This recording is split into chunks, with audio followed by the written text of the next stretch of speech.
Amen. I was thinking of one he told Jeez. Okay, Judah. give me this at the beginning of class because I read it while you guys are discussing, so I can address it. So now, That's give why me we a have to second. interpret it. So why won't we do I'm this? gonna this- quickly read it. I don't like that. I mean, I'll read it. I'm pretty sure he wouldn't be. Most rabbinical colloquies, most rabbinical Okay, colloquies, um, God did yes. nothing without us. let's get started. Okay, so what I'm gonna do is go over some of your comments, which are very good. This is always very interesting for me. Like I said, the people who have never read the biblical text are really interesting because they see things that somebody who's more, has read it a longer time doesn't see because it's so new, right? So it's always interesting. That's why I like to teach the class to a very mixed group. I have some people who are experienced in the text. I have some people who never read it. And it's very often the people who never read it that point out things that nobody has seen for centuries, right? So it's very interesting. So I like to point those out, some of your ideas, and I'm going to answer also, and that will be already the beginning of our entry into the text. Before we start, I want to remind you, it's 2 questions and 2 critiques. I think you did some kind of like in the other class. It's a little different. It's you want to look at 2 questions in the, so 2 things that perplex you about the text, and then 2 things that you feel uncomfortable with. Does that make sense? I think you just did what you liked, what you didn't like in your. I put what I like. That's what I had in my notes, because I kind of forgot. what you I know, said. I'm initially I said it like that, and then I changed my mind. Okay, 2 questions and 2 critiques. questions and 2 critiques. Okay, everybody, align yourselves on the new, the new path, which is 2 questions and 2 critiques. Also, a lot of you read the wrong text. I don't know why, because there's both the syllabus, which emphasizes what text to read, and what I told you. So I'm very curious why some of you read about Noah, some of you read about, I saw Jacob in there. So be careful. Genesis 1 and 2. That is, You did Noah. that's part of Genesis 1 and 2. No. Noah is Genesis 5. So your chapters instead of. Interesting. Okay, Yeah. see how we're doing parashas. Yeah. Okay. No. Chapters. Yeah, Okay, that makes sense. Oh. Okay, good. Now we're clear on that. Good. Yes, chapters. So you thought- Okay. Yeah. This is too long. That's what you were talking. Yeah. No, I feel you. Okay, now it's clear. Good. Second part. So it's just Genesis chapter 1 and chapter 2. Do you guys have chapters? You have chapters, right? Do you? Well, There's a so you're talking about, but when you say Genesis 1, the first portion, second portion. No, chapter 1, chapter 2, which is all in the It's first paragraph. correct. If you're looking at a Tanakh, it's There we go. correct. That's all correct.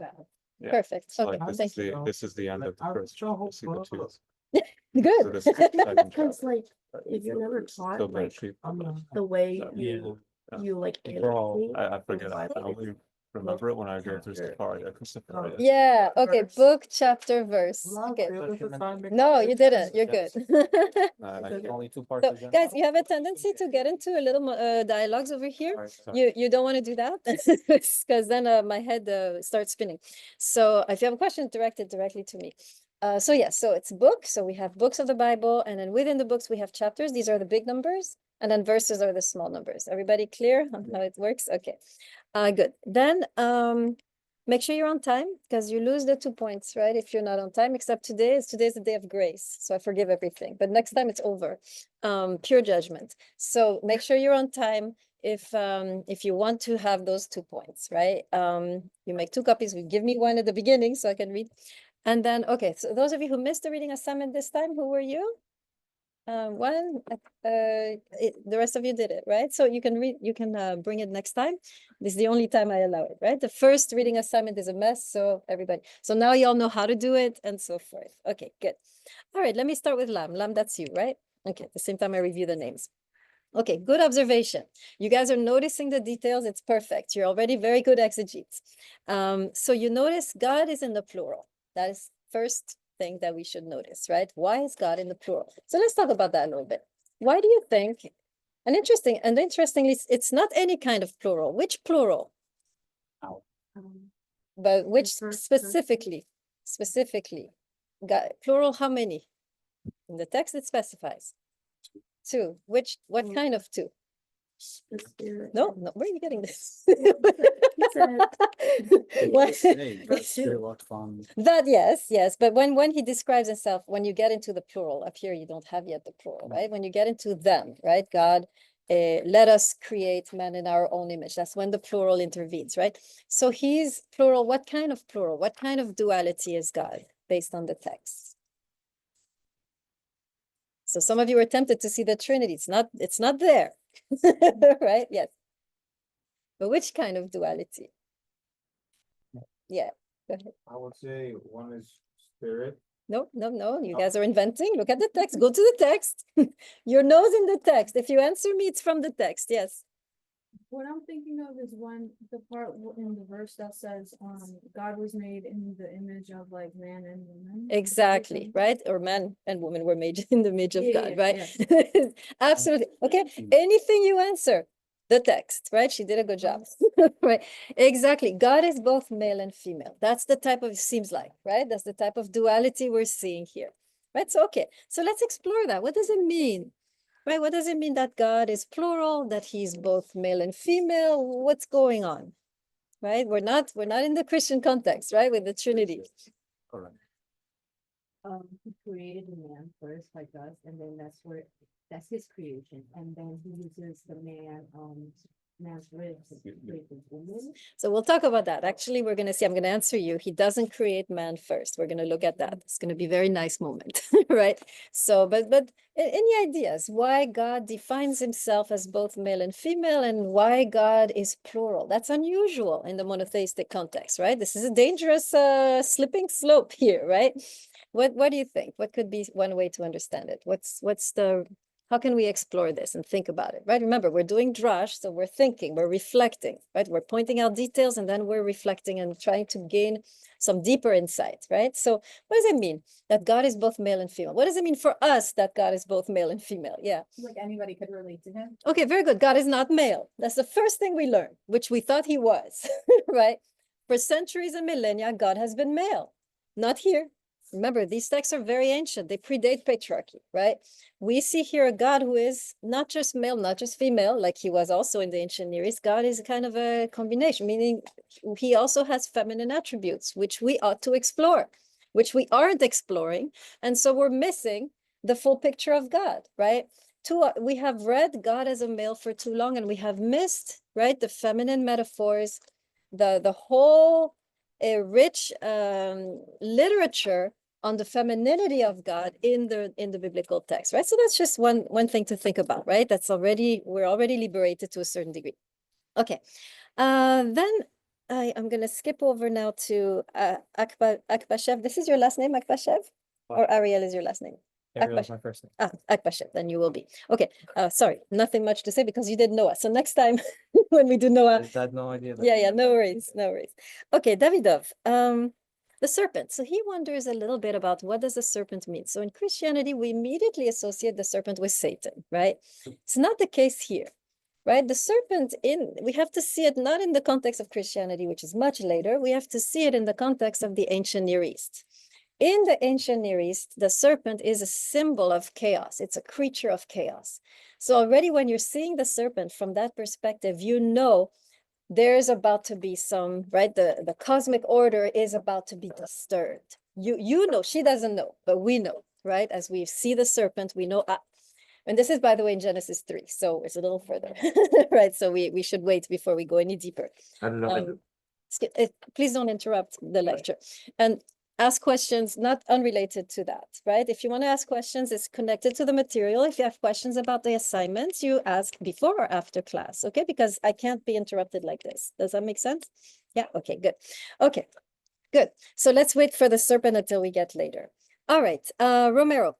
Very interesting idea. So you mentioned the creation of the vegetation in seed form, right? Yeah.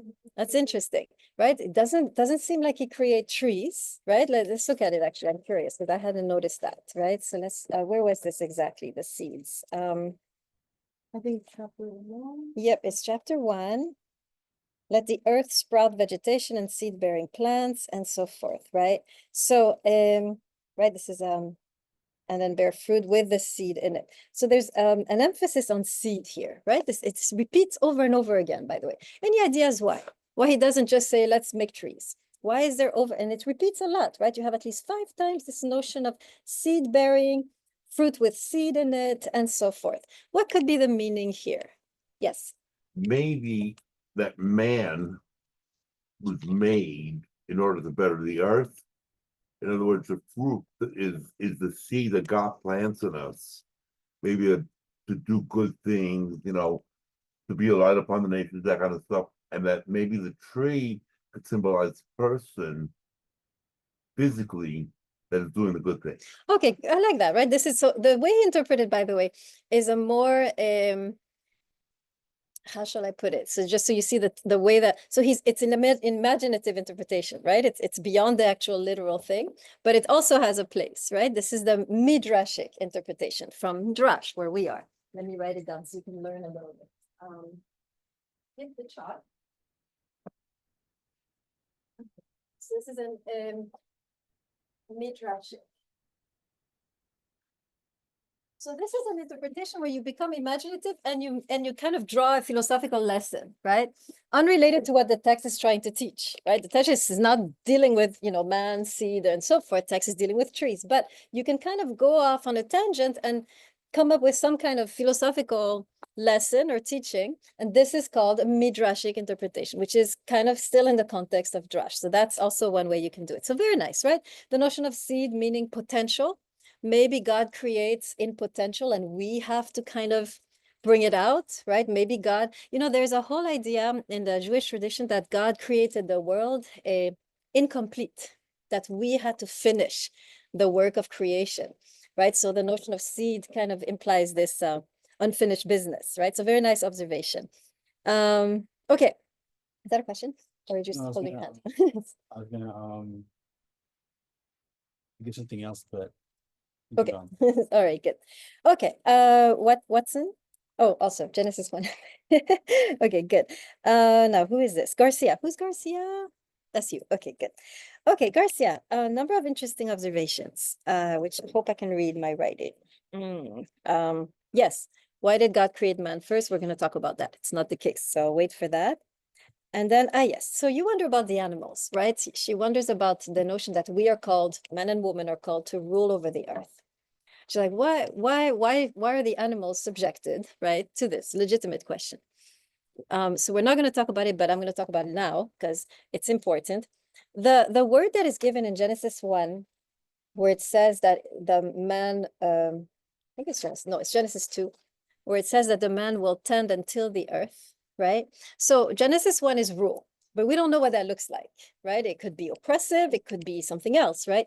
In Genesis 2, you have an explanation. Man is given the task to, and the Hebrew, so the verbs are in English are till and tend. You must have heard that, right? To till and tend the earth. But in the Hebrew, it's something else. It's avad and shama.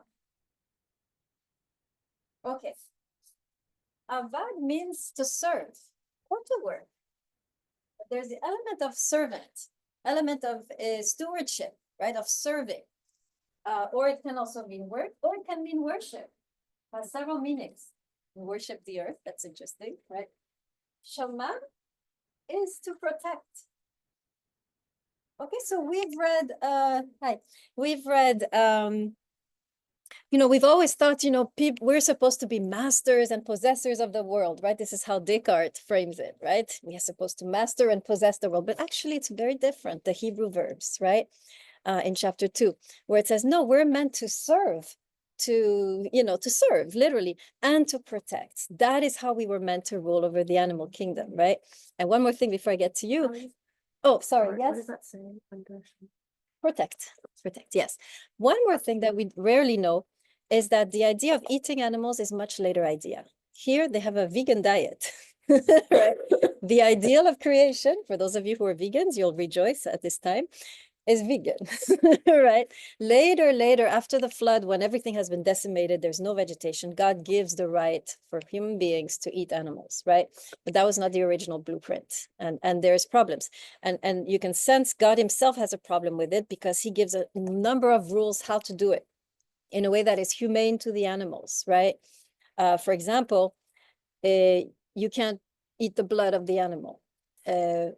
Because that symbolizes the soul of the animal. So there's a way to respect the animal, right? Or you kill it in a certain way that's very pain-free, right? You chop off the head, chop, no pain. Now, if you see the way we do this, how I saw a horrible assembly line of chickens once. You should watch these videos. You'll stop eating meat forever, right? They would first cut it, but just a little bit. So it's alive, and it's half of his head is cut off and bleeding, right? Because it's like easier for them to, it's unbelievable. So so the Bible is okay with killing, but it has to be very compassionate to the animal, right? Yes. Another example that I wanted to give, how we serve the animals is, this is later in the text. When you own animal, you must feed the animal before one Yeah. feeds themselves. Exactly. So that they're Exactly. how- So just to So give that- you, right, Oh, so, also the idea of, every 7 years you must not plant. What is it called? yeah, you That- can't, exactly, to let the nature rest and so forth. Okay, good. Gubin, you make some excellent observations on mashal, which we're going to talk about. So your observations are, people are talking about this, right, in the research fields. Very nice. So we'll talk about that. And then lakach, very interesting. So he takes the woman from the man, and the verb that is used is very violent. It's like kind of an intrusive, right? So I'm curious, like, this is interesting. You notice something interesting. Why does God have to violently extract the woman from the man? Right, the verb lakach in Hebrew, that's used to say to take, right? To take actually implies violence, violation almost, lakach. To take. Right, this is Genesis 2, when he takes the woman from the man, from the rib. Why such a violent verb? Yes, go ahead. Maybe he wanted to say that man was made a certain way, but he wants women to be similar to man, be equal to man or whatever. And that's why he took Adam's rib and created woman, because he wanted to put a little bit of man into a woman. Oof, that sounded painful. They put a little bit of man and woman. You make a legitimate point about the equality, but you don't answer yet why so violently, right? Anything? Yes. I have, like, in my critique, actually, I say that, like, how I interpret it, at least, is out, like, after Eve disobeys God and everything, we end up having the punishment of women. And we all know it's not violent in a sense, but it's not particularly pleasant. So I feel like maybe that's like mirroring the way, because in my So violence of her creation and then violence of the right, punishment. because technically, like, the first birth was the birth of Eve through Adam. So I was saying, so to mirror the violence of taking a rib out of Adam to create Eve is kind of mirroring the women's punishment. That's of interesting. Where she saying- gives birth where to she man, has to right? give birth and then So she- violence in both, right? The violence of the other coming out of the same, right? Of the Mhm. self. So there's an element, I mean, for sure, it's a difficult operation, right? To cut out a human being. So we'll talk about this. Okay, very interesting observations. Let me hold the questions for now, because I'm totally running out of time and I'm dying of stress right now. So let's look, I want to look at three things. I want to look at the creation of the human couple in Genesis 1. Then I want to look at the creation of man and then the creation of woman, right? So a lot of work to do today. Okay, let's go to Genesis 1.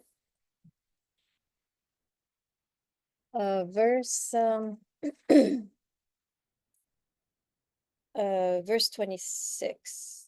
Yeah, verse 26. Okay, I'm going to read. So Genesis chapter 1, verse 26. I want you to notice a few things here about the way they're created and how they are going to be contrasted actually to the Greek perspective on gender. We have here already some elements of gender which will be very different from the Greek understanding.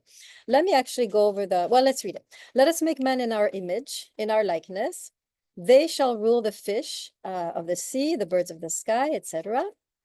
He created them, God blessed them, and God said to them, be fertile and increase, fill the earth, rule the fish of the sea, the birds of the sky, etc. Okay, now, one thing I never noticed, right, says, let's make man in our image. And then it gives man, right, the ability to rule.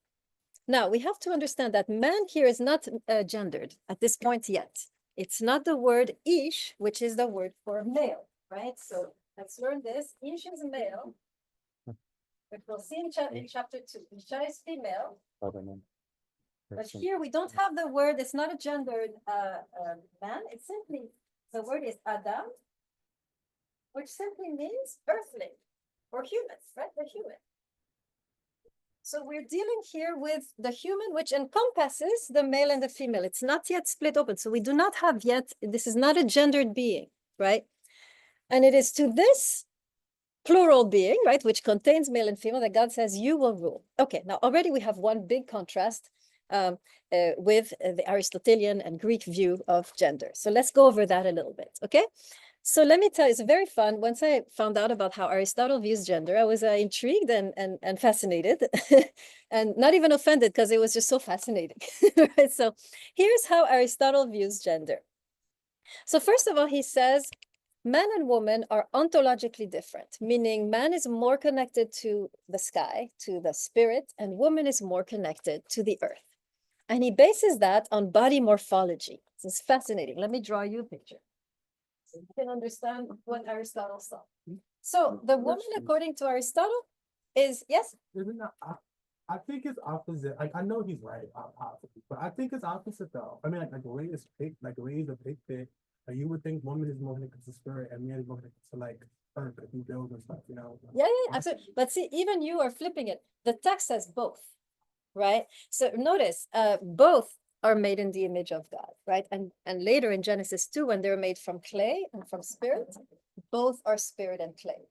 It's different in the Greek. So you still want to make woman higher now, No, or more spiritual, right? in a way, but So that even, so the biblical text, it kind of avoids both pitfalls, right? It's saying actually both are meant to be both material and spiritual, right? When you read Genesis 2, we can go there now to get that idea, right? God formed man. Again, this is not Ish, this is Adam, human. God formed the human, chapter 2, verse 7. From the dust, and he blew in his nostrils the breath of life. So here you have a combination of matter and spirit, right? So first thing we notice, so let's write it down, right? So the Adam, the human, there are several features. First, he's both earth and spirit. It's not one is more spiritual, one is more earthly. Both are equally endowed, right? Aristotle, on the other hand, right, is saying, right, that woman is much more earthly and man is much more spiritual. And let me show you the body morphology. So you have the man, if it's a well-built man, how's he going to look? Well, he will look like this. It's the chest area, big shoulders, right? And then narrow waist, right? That's a well-built man right there. You notice how it goes in a V, right? The man is trying to develop, you guys are all trying in the gym, probably trying to develop this V shape, right? V shape is, if you continue the line, reaches into the heavens, right? Woman is the opposite. We're trying to develop way over here, right? So we're going down, right? Our hips are going kind of upside down V shape, right? So here's the man and here's the woman, right? Makes sense? Yes, we good?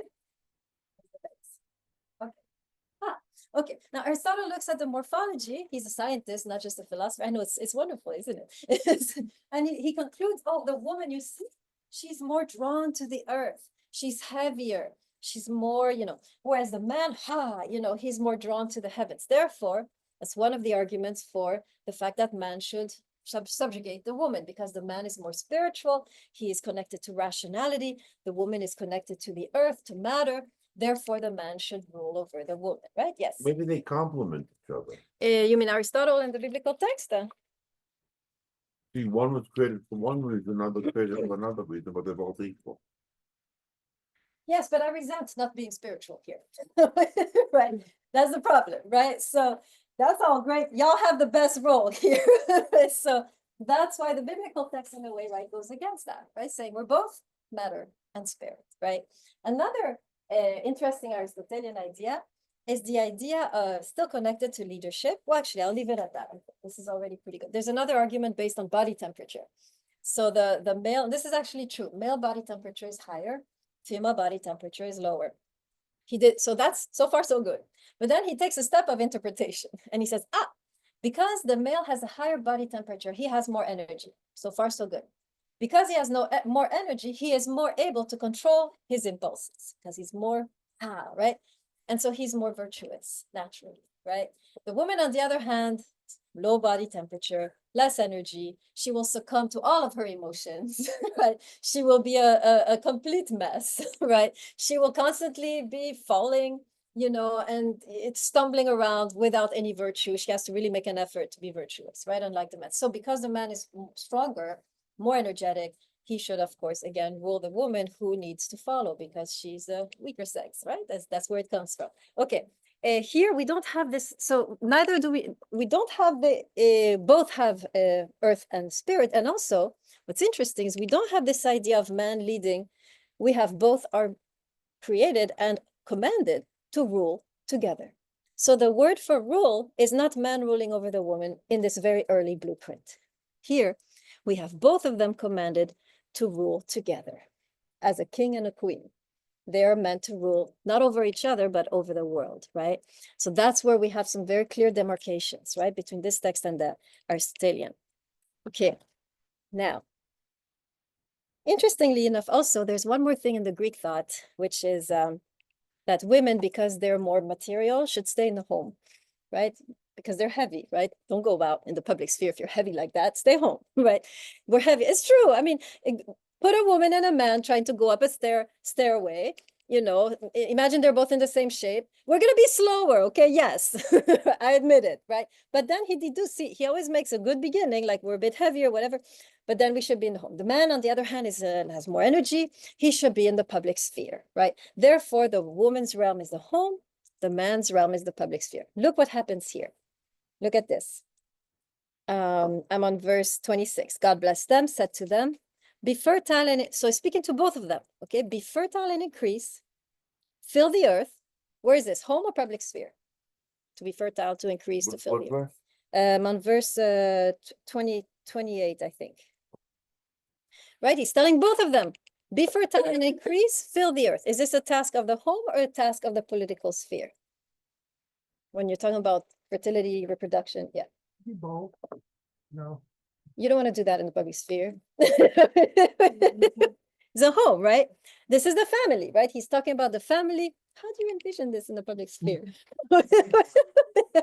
Okay. So he's talking about family, right? And then he says to both, and together you will rule the fish of the sea, the birds of the political sphere, right? In other words, and this is very powerful, very ancient blueprint, and yet extremely powerful, the idea that both men and women were supposed to be both in the home and outside of the home. We were meant to rule together in the family as well as in the political sphere. It was never meant to be the political sphere just all male and the home sphere all female. The man is needed in the home as much as the woman is needed in the political arena. You follow me? I meant that. Yeah, okay, great. That I found you. I found you. We met. Okay, good. Okay, so this is very interesting because these are such ancient texts. And yet they're so far ahead of us, right, in terms of gender relations. It's quite extraordinary. Okay, any questions before we get into the creation of the man and the creation of the woman in Genesis 2? Any comments or questions? Okay, so hopefully you jotted down, right? The distinction with Aristotle, this is important, right? The main distinctions having to do with both are earth and spirit, and then both are called to rule both in the home and in the political sphere. Okay, creation of the man, Genesis 2. Okay, so we go here, so I'm going to paraphrase, right? So we're still here with the agendered Adam, right? But I'm going to treat it like the precursor of man here. Chapter 2. Chapter 2, verse, and the Lord formed man, and so forth. I'm paraphrasing that. I'm not going to read because I can't see the verses. Okay. All right, so we're dealing with the Adam, with the human, but he's carrying the name Adam, so he's the precursor of the male, but not yet male. But nevertheless, he creates, so it's very interesting, this idea of creating the man out of earth and spirit, and then placing him in a garden. Now, if you know the ancient Near East, it becomes very clear what's going on. There's something profoundly symbolic going on. In the ancient Near East, the garden metaphor represented the sacred space of the gods. So anytime you have a garden, you have a kind of temple situation. You have a space, you have a sacred space where God is meant to reside, right? And the king in the ancient Near East was often called a gardener, right? So So the king is seen as the one who tends to the sacred space of the gods. So when you see here in this text, man being put in a garden to garden it, you should immediately think this is not, he's not, doing botanical stuff. He's actually taking the position or taking the throne of a king, right? God, in a way, by putting him in the garden, is enthroning him as the king, the one responsible for preserving the holy space, sacred space where the gods reside. Now, if he fails at that, the gods will leave, and then it's catastrophic, right? The earth will not benefit anymore from the protection of the gods, right? That's what I said before. We were created in order to better the earth. Yeah. So God planted a seed in us, and we have to, be in God's way and work in God's way, and that's creating the earth. Yeah. That's what this says. Exactly, right? Absolutely. Okay, so yes. Does this go back to what she said last class about how kings are supposed to like maintain? Yes, exactly. Okay. That's what's happening here, right? We're not just talking about him, doing weeding or whatever. This is symbolic language to show that he's being enthroned as the king. Well, both of them, because he contains the woman, but him also, as a king. And his responsibility is to protect the presence of the gods on the earth, right? The garden was where the gods would dwell, and through dwelling in the garden, they would protect the earth, right? So if the man fails to create a welcoming space, the gods will go and the earth will go to, right, lose the harmony, right? So it's interesting that, so you might ask yourselves, well, how is the man supposed to tend to the gods, right? And it's interesting that Egypt gives an interesting answer. In Egypt, the king was supposed to make a very special offering to the gods in order to keep the gods in Egypt, right, to protect Egypt. And that offering was the Ma'at. If you recall, what is the Ma'at? Is the law, right? Egyptian law. Ma'at was also a goddess. It's a goddess of justice, which represents the law, right? So it's a goddess. And so if you look at the carvings, Egyptian carvings or Egyptian whatever writings, you will see the king kneeling down, offering a small goddess with a feather who represents Ma'at to the gods, right? And in doing so, he is in a way pleasing the gods, and the gods will remain there and will protect Egypt. Do you follow? So when you have here, the way, in other words, the way that the man is supposed to protect the world and keep the gods in the world is by keeping justice, right? By keeping to the principles of justice. You follow? Right? That's the way that the gods want to be tended to, at least in Egypt. In Sumer, you just give them food and beer, but in Egypt, which is a little more evolved society, the gods don't want food, they don't want beer, they want justice. And as the king, as you offer justice to the gods in turn protect the land, right? Now, anybody see the element of the law in Genesis 2? It's there. Where is this law that the man is supposed to keep in Genesis 2? This is the first commandment ever given. What was it? Where was it? Some of you. No. Yes. Isn't it about the apple? Not Yes, exactly. Right? He's commanded, you will not. You will what? That not, you will not eat of the fruit, right? This first limitation is the beginning of the law. This symbolizes the law, right? That the man is supposed to keep in order to protect the realm of the god, and in turn God will protect the earth, right? So eating the fruit would mean basically destroying cosmic harmony, because that's the law which keeps everything together, right? Which keeps the cosmic harmony. If you eat the fruit, the forces of chaos enter, which is what God is saying. If you eat of this fruit, you will die, right? Again, this is a predictive, this is not punishment. I'm going on, I'm continuing my track, right? That God is informing, not punishing. He says, you break the law, the cosmic will be over, cosmic harmony will be over, and the forces of chaos will seep back. And remember, we're in the ancient Near East. That's the cosmology. You follow? So you remember we talked about this, right? When that's the forces of chaos come in when we start to break the law. Everybody remembers that we talked, okay, that's where we are, right? So, okay, so we can see now the man is much more than a gardener, right? He's enthroned here as a king with heavy responsibility of not breaking the command, the limitation. It tells you something, by the way, about royalty, right? To rule well is to limit oneself. That's another interesting idea, right? To rule well, the king must learn to limit himself. to not be greedy and lustful and so forth. It's through the limitation that justice occurs, right? You can't have justice if somebody's not limiting their greed, right? Or their impulses to kill or to, right? So this limitation is the beginning of justice. And the man here is responsible for that. I told you all this because when we go to Genesis 3, this will become important, right? So, okay. All right. Making good time. Any questions, comments, observations about the creation of man? Yes. Says in the quote, but from the tree of knowledge of good and evil do not eat. From the day you eat it, you eat from it, you will definitely die. Yet we know from this instance that when Eve does eat it, she doesn't necessarily die. It's just a precursor to the fact that your eternal life will be taken from you and that you will be taken away. Yeah. There's also an interpretation to why Adam also ate it. He had the lack of trust in God, saying that I want to love you, God, more. Yeah, Could absolutely. we say that? Wait. We're not yet in Genesis Oh, 3. that's Hold all these wonderful thoughts. Yes, we're still in Genesis 1 and 2. We're anticipating, right? But you're right. So yes, there's definitely, right, the eating of the fruit. When he says you will die, maybe not immediately, but definitely eventually, right? It's the beginning, right? The beginning of death. You see it in nature. Every year, everything dies, right? So you already see the chaos seeping in nature and later in our own bodies, right? So he's just saying the process perhaps of death is going to begin, right? Okay, great. Any other comments on the creation of the human? Yes. Just that this is so interesting, like breaking everything down.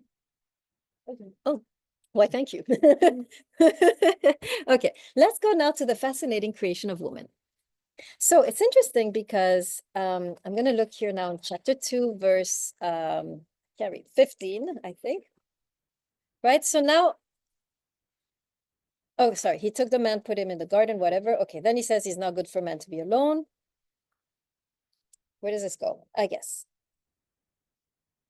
And okay, verse 21. Okay, this is now the whole process. Okay, so number 1, so he's about to create the woman. Now notice, this is the first time we're going to encounter man as a gendered being, right? First, he takes the woman, and all of a sudden, the man as a male emerges. This is very important, right? Before, remember, it was a human, hybrid, right? It's only when the female is created, Isha, that the male emerges. You don't have that before, right? So that's my argument for the fact that the male and the female were created simultaneously, right? In other words, he emerges as a male. So let's go there. I think it's perhaps clear in English. Because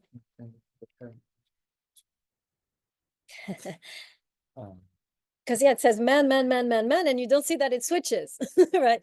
You have Adam, all of a sudden Ish, right? You see in the Hebrew, right? So in English, it doesn't come through, right? You don't, because it's the same word. They should have put human, man, right? That's the mistake of translation, right? So when you read in the Hebrew, you see human, and all of a sudden when woman comes out, poof, new concept, man. Exactly here in Genesis 20, verse 23, right? So that's the first point we see. They're created simultaneously. All these arguments, right, that base the inferiority of woman on the fact that man was created before her are done. We have just destroyed them, right? There's no one before the other, right? They emerge simultaneously. But now let's go deeper into how she's created. Now, let's look first at why God puts the man to sleep. I love this moment, right? We've done this before. I think you did it with me last time, right?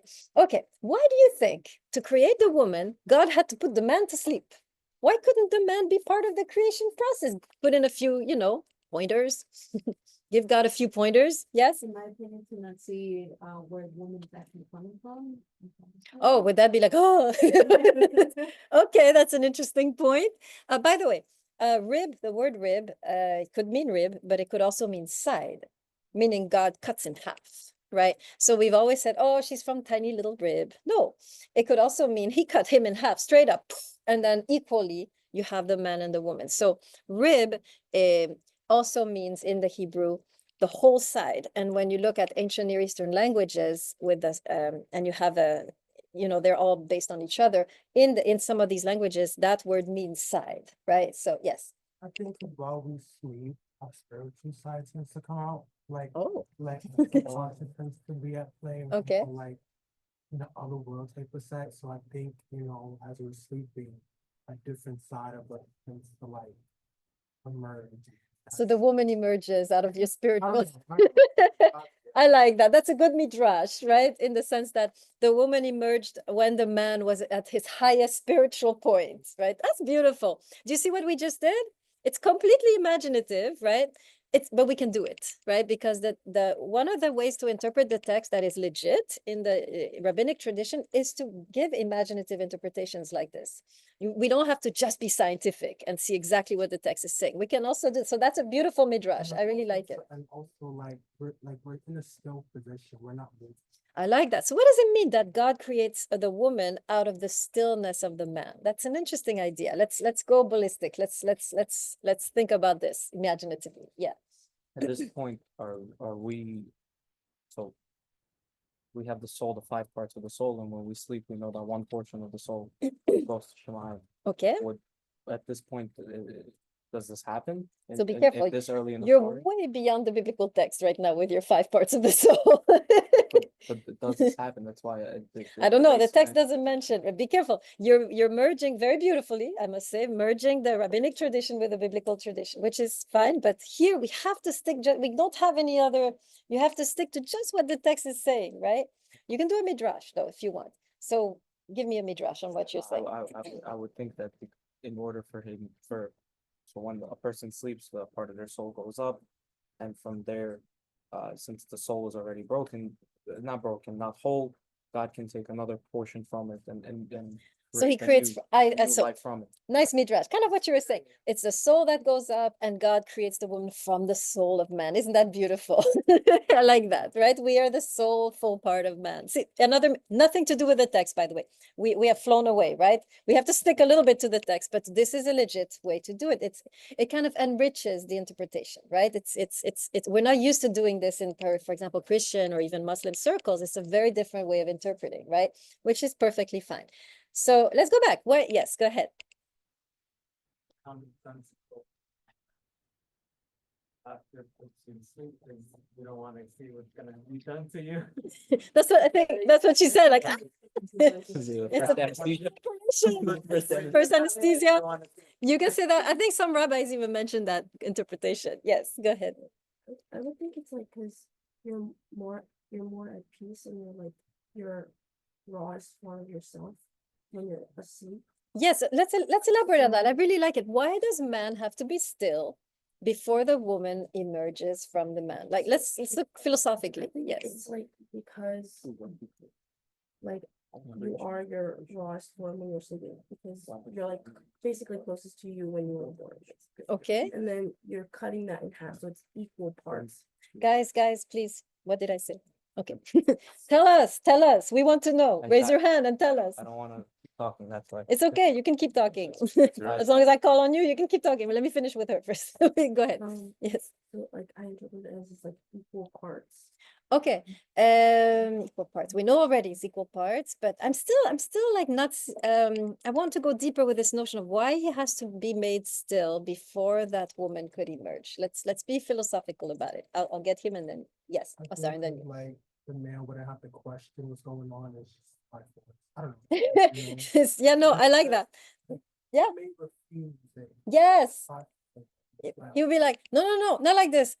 That color. No, bigger, no, smaller, right? Imagine the man, imagine the man is there. This is going to be not a woman in her own right. It's going to be a projection of what he wants. It's going to be Barbie, right? This is Barbie, right? so what God is preventing by putting him to sleep is basically saying the woman I will bring you is not going to be your fantasy. Just prepare for that. If you have fantasies, just get rid of them because you're going to miss her. Right? If you have too much projection, what she should be like, you're going to miss the actual flesh and blood woman because she's not going to be like that. She's going to be something completely different. And this is a problem, by the way, both male and female, we have projection what we want. And the text is basically saying, no, you're not a part of this. I'm going to come up with something completely different than what you would have come up with, right? And you need to be ready for that, right? Yes. I would have to disagree with this because Would you? at this point, this is before we eat the fruit. So man does not see the physical, man only sees the soul. So he would not have a image of what he wants in a woman, he would have a different sort of image. So I would argue that the reason why God put Adam to sleep is because Adam was created through earth, through the dust. So we know that creation comes from creation, right? It's an effect from an effect. So he does not need Adam's presence there as he creates from what he already created. Yeah. So Adam is his creation. Yeah. Without his input, not that his input would be necessary and not that his input would be what was said, I want to, make it a little bit bigger here, a little bit smaller there. Adam does not see it. He has not Exactly. eaten from the tree yet. Right, So absolutely. you would say that he put him to sleep only to do what he has already done, which is to create from what was already created by him. Okay, fair enough. Your point is well taken, but be careful. You have a tendency, I'm just warning you, you have a tendency to read into the text things that are not there. This whole idea of man being spiritual is not there. No, but he's using that for that one. He used the text. For that one, he Okay. just stuck to the text. Oh, yeah? The order, the chain of creation. I'm not using Midrash he anymore. only No? This is not my Yeah, that conversation with the matters. rabbi. But where do you get this idea that man cannot see matter at this point? Because How, how do you get there? later that well, we know when Adam and Eve eat from the fruit, they see each other naked, they see each other's flesh. Before that, what did they see? They Okay, only saw what, that might be a bit rush. That might, but like the thing you were saying, but it proves that they saw the physicality of each other. So And not the before? only alternative to that was that they did not see the physical unless they were dressed pretty well. Fair enough. That's a good argument, right? I'll buy that one. Because if they see each other for the first time, that means maybe they didn't see each other. Point taken. I'll accept it. So yeah, be careful, right? But be careful. Sometimes you tend to go into the rabbinic and merge it all I'll together. stop speaking to my rabbi.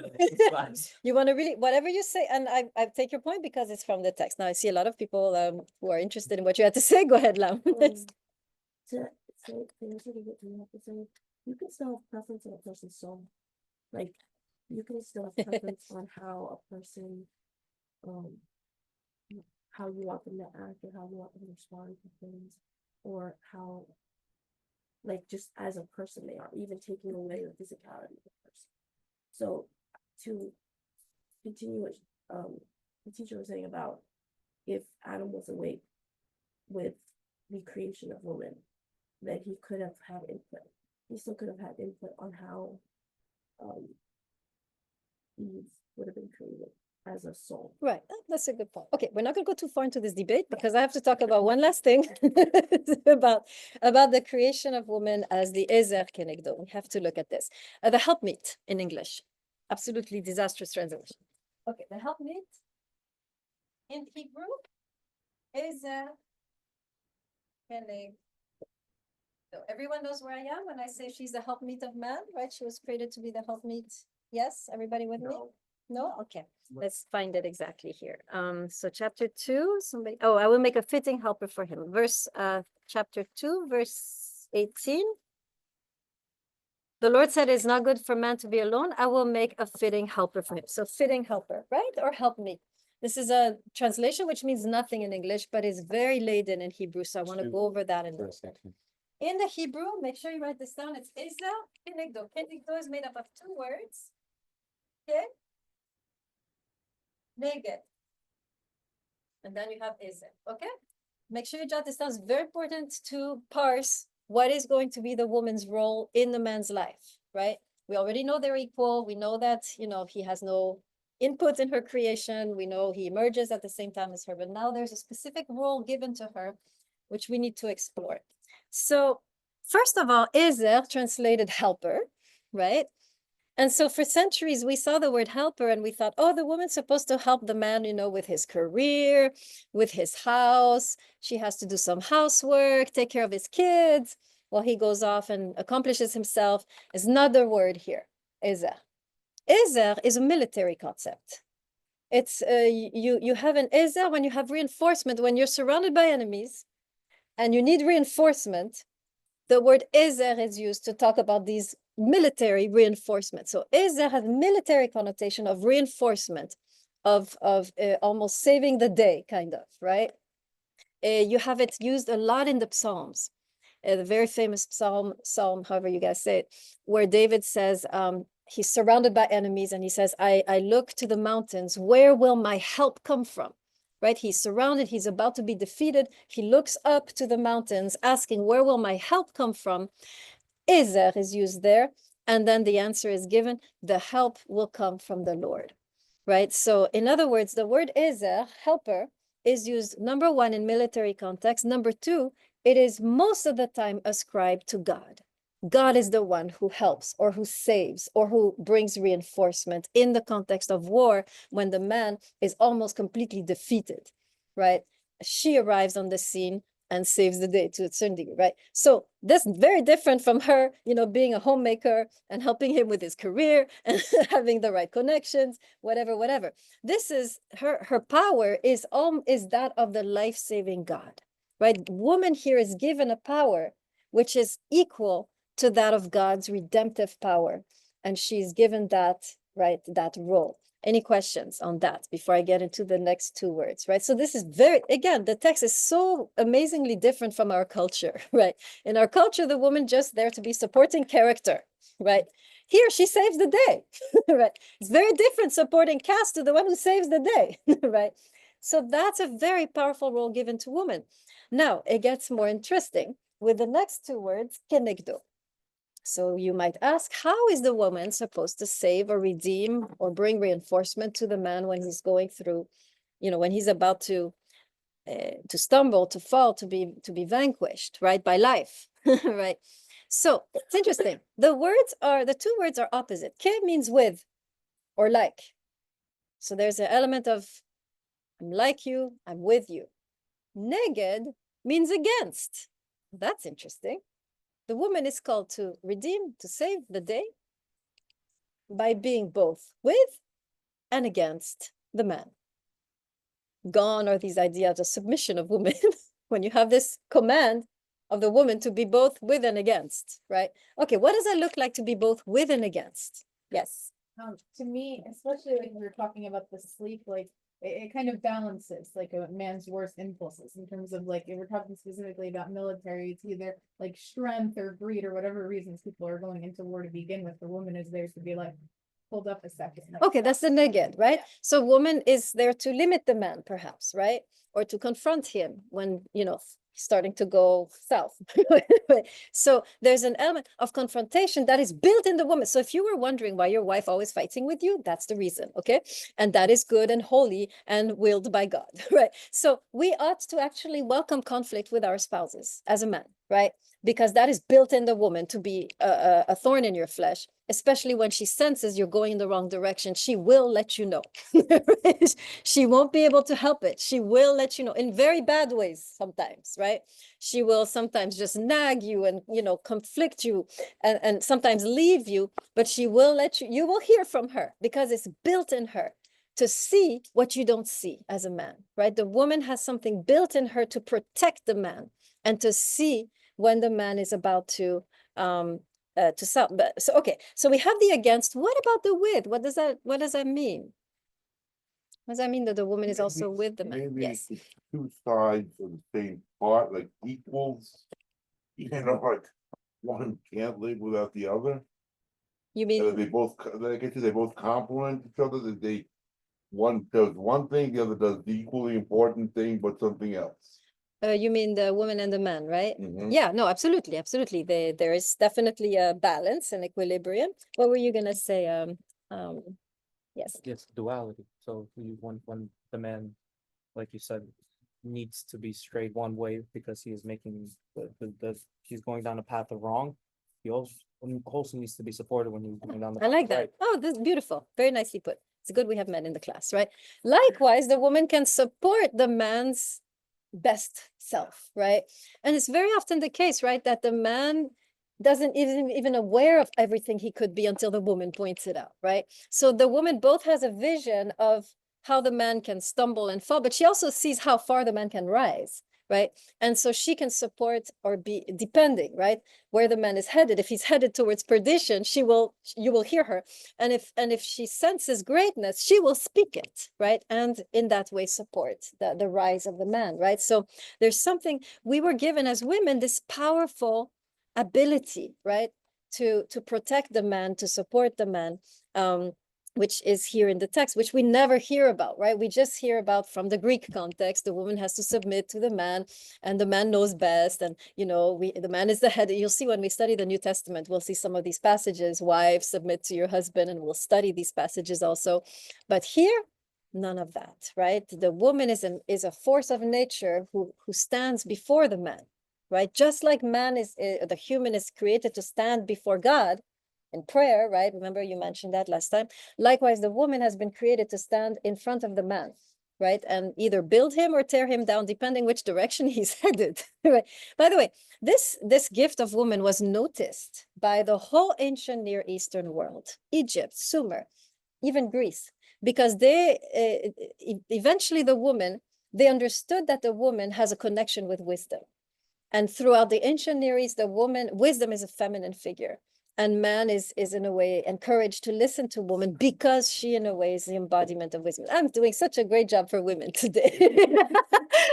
I have like beaming faces right in front of me. The men are kind of, you know, looking from under like this.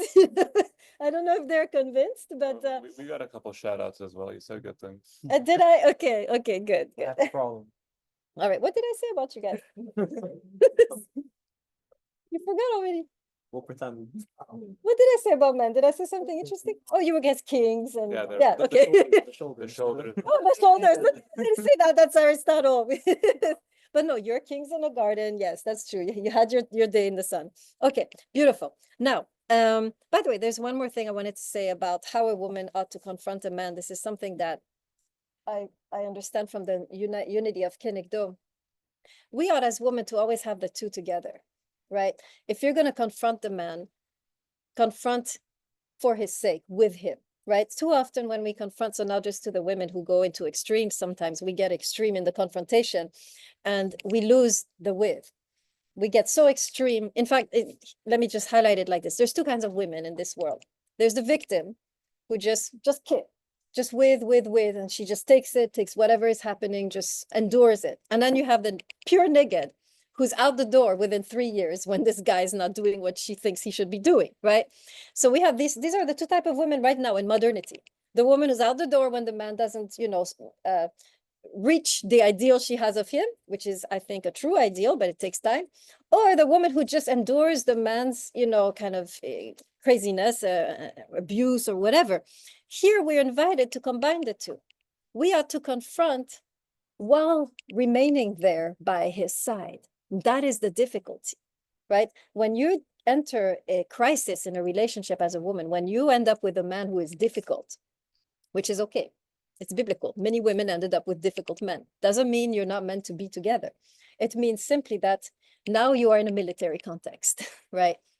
And the tactical, the way that a woman should fight in that military context is to be both with and against, meaning I disagree with you here, I'm against you, I stand my ground here, but I'm not going to leave you, right? I'm going to stick it out with you. And this is something that we women have forgotten, right? We have developed either one. Either we have this wimpy woman, doormat woman, just codependent, just, you know, never saying no, never confronting the man. And so the man goes to all kinds of horrible dark alleys, right? And then you have the pure confrontational woman, right? The feminist woman is like, I ain't gonna take this shit anymore from you, blah, blah, blah. And she's out the door, right? And it's not helping, guys, right? This is my critique of feminism, right? On the one hand, feminism gave women a voice, which is great. But we're screaming. Nobody can hear us, right? If you scream at someone, they can't hear you. So we need to, right, modulate the voice now that we have found in a way that is upbuilding and not destructive, right? Let women build their house and not tear it down, right? And that's, I think, one thing that the text is giving is profound wisdom, that as women, as we confront the man, we ought to do it in a way that brings the man as an ally to us rather than treats him as an enemy, right? That's the idea. So food for thought. Yes. You know who Lilith is? Who? Lilith. Yes. Yeah. Is that like the God part of a woman, like them being a confrontational type of stuff? Because like Yes. she often like depict that like the evil. Yeah. It was like, is that in the God? So Lilith, yes, Lilith is the She's the destroyer of men. She's the seductress, right? In all of the horribly laden, she's the one who brings the downfall, right?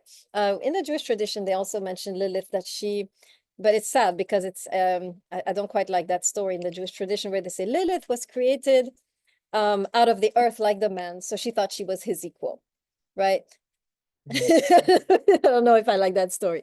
But also Lilith in the other traditions, in the Sumerian Greek traditions, she's kind of the demon, right? Demon woman. So who is perhaps something else altogether, right? She's closer actually. Yeah, she's the seductor of our archetype, right? So it's not about building the man, it's about getting what she wants. No limit. Lilith has no limitations. So in her wake, she brings chaos, like the man, right? When the man crosses over the limitations that God gave him, he brings in chaos in the world. But Lilith, because she has no limitations, anything goes, she brings in her wake also chaos, right? In the Jewish tradition, she steals babies and kills them. It's really bad. Yeah. In other traditions, I mean, I know she's explored now as an alternative to the, housewife archetype. And that's legitimate. Yeah, that's an interesting idea. But the absence of limitation makes Lilith problematic in my view. Yeah. Anything else before we conclude on the creation of man, woman? Now, the assignment for next time, open your ears. You missed it last time. It was Genesis 3, the tree, the fruit, the judgment. Okay. Now you will see how I'm going to build on what we said today to understand Genesis 3. Right, which has been misread, I think, for centuries. So we need to go back and give a new reading. So read it carefully, do the reading assignment on only Genesis 3, and then we'll meet on Tuesday. Same as last time, 2 questions. Two questions, 2 critiques, yes. Something, are they reading the Old or the New Testament? I mean, the Bible. It's always the old until the end of the semester.